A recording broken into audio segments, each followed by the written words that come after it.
si lo que te observa en la oscuridad no fuera un animal, sino alguien que decidió dejar de ser humano. ¿Alguna vez has sentido que algo diminuto te observa en la oscuridad? Algo tan pequeño que racionalmente no debería causarte miedo, y aún así, tu cuerpo se congela sin explicación, como si una parte antigua de ti reconociera un peligro que tu mente aún no comprende. Porque esta historia no comienza con un monstruo gigantesco, ni con un grito.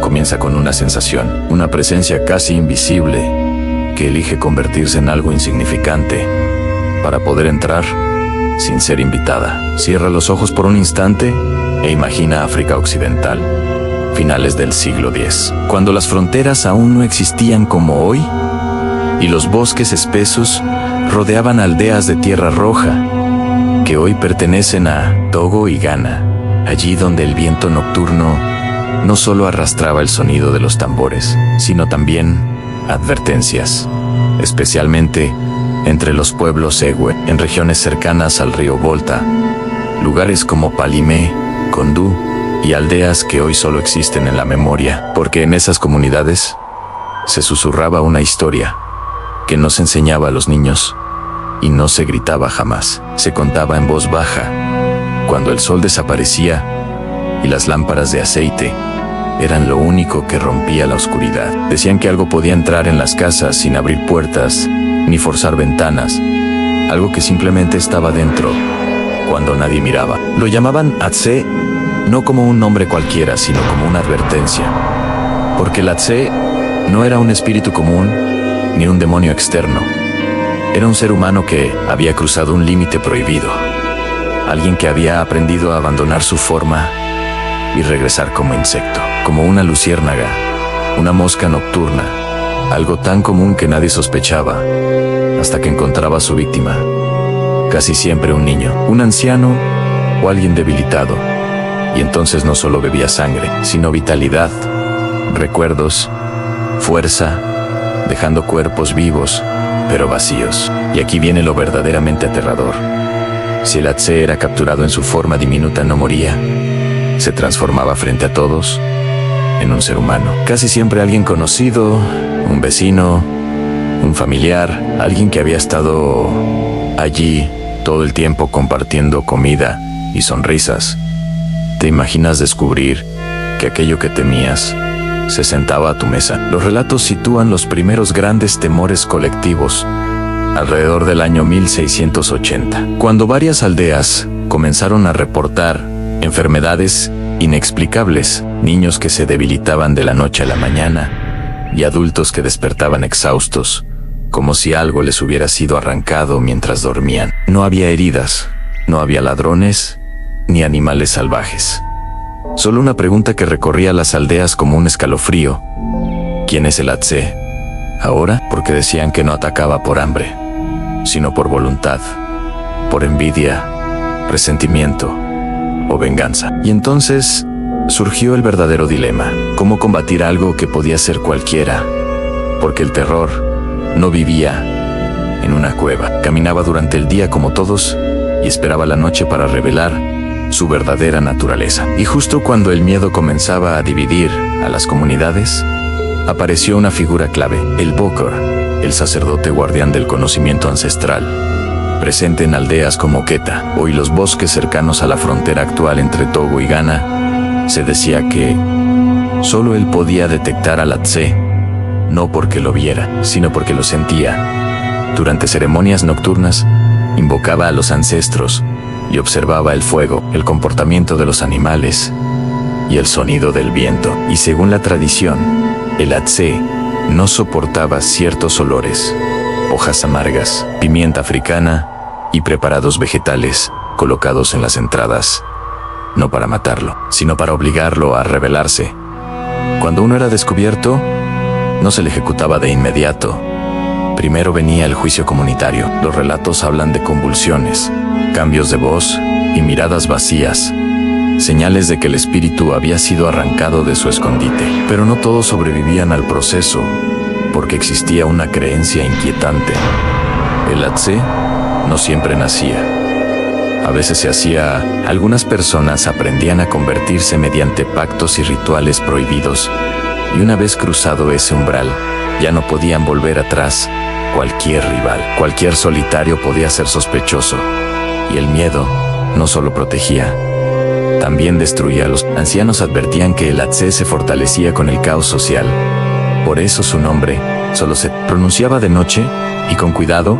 Hubo un periodo especialmente recordado, alrededor del año 1730, cuando varias aldeas cercanas al Volta registraron muertes inexplicables, luces donde no deberían estar y un Bokar que aseguró haber capturado algo que no era de este mundo. Después de esa noche, una aldea entera fue abandonada y nadie explicó por qué. Los cazadores que regresaron semanas después afirmaron ver luces suspendidas, observando desde la oscuridad. No actuaban como una manada, sino como una presencia compartida. Cuando uno se fortalecía, otros sentían el llamado.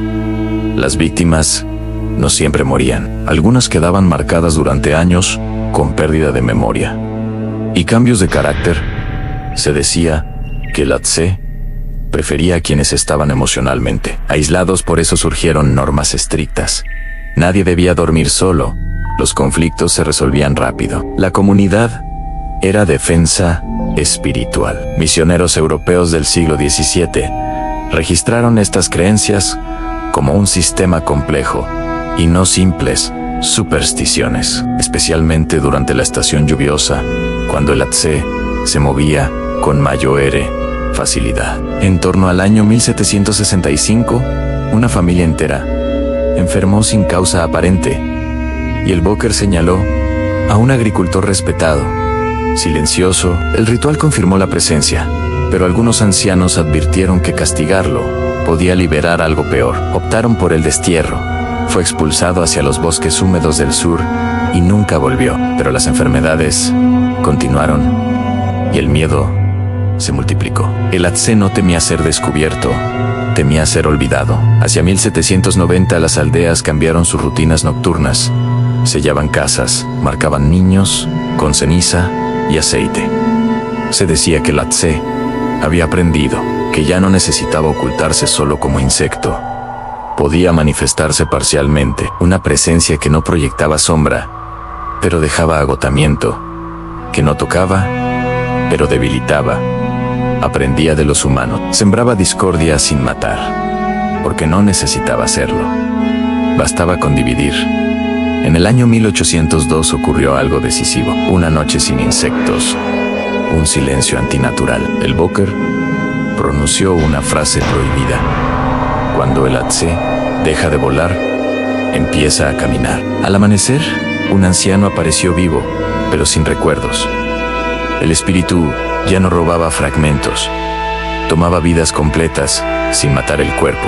Desde entonces, la soledad fue considerada una invitación directa.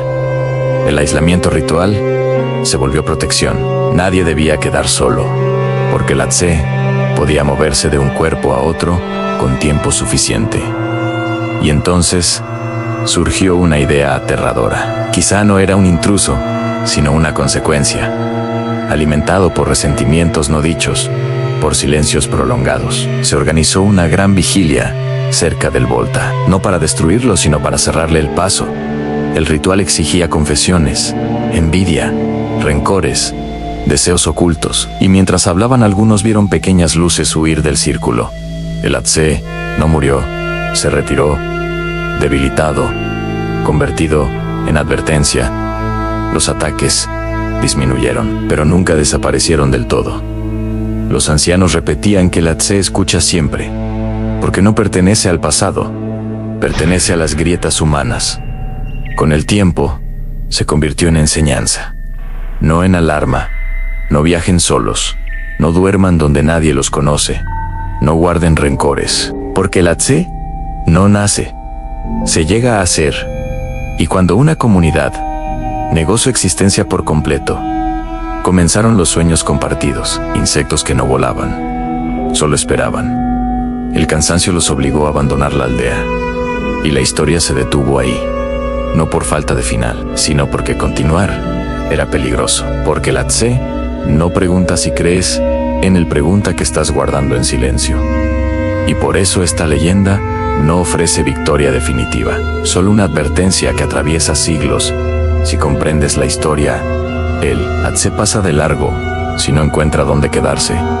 Y si quieres seguir explorando estas historias que no deberían contarse pero necesitan ser escuchadas, suscríbete ahora a Historias, Secretos y Curiosidades, donde el miedo no es el final, sino el comienzo.